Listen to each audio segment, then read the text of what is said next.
So the Jake Paul versus Ben Askren fight just wrapped up about 2 hours ago, and Jake Paul finished Ben Askren in the first 2 or so minutes of the first round. The end of the fight seemed to spark a debate on social media. Was the fight rigged? Was it an early stoppage, or did Jake Paul just finish Ben Askren? Now, this isn't a biased opinion because I'm an MMA fan and I don't necessarily like Jake Paul, but I don't believe that Jake Paul can just knock out Ben Askren with one punch like that. Now, here's a video of Ben Askren getting absolutely mauled by former UFC champion and absolute beast in Robbie Lawler.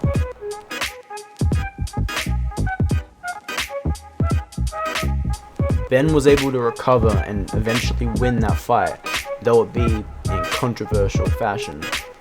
And coming into this fight, apart from that devastating knee, Ben Askren had never been knocked out, and never been knocked out by punches. So you're telling me a mixed martial artist at the highest level for over a decade, who's never been finished with punches, gets finished by a YouTuber with 3 years of training? But maybe I'm wrong and Jake Paul really just is as talented as he says he is.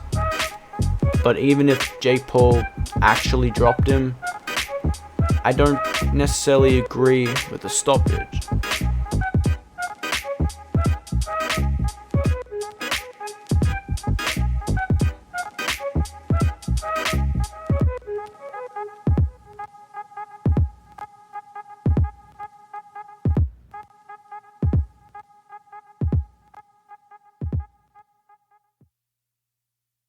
Ben gets to his feet before the 10 count. Though he stumbles back like a little bit, he gets straight back into stance.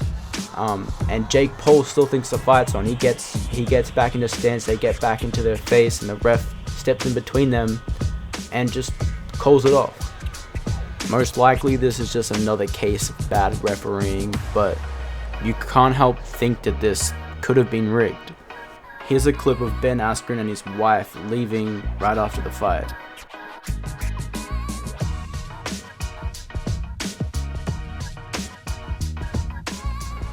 This is what's got most people thinking that this fight was actually rigged.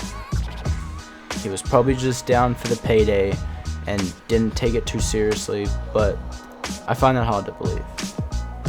I don't think Ben is that kind of guy. I think he is very humble and honors the sport, and I don't think he would just throw a fight for money. I feel like he's just a very genuine guy, but personally I just think it was another bad stoppage or an early stoppage. I would have liked to see what Ben could have done in the later rounds. Could he have worn him down, or would Jacob just dominated the rest of the fight?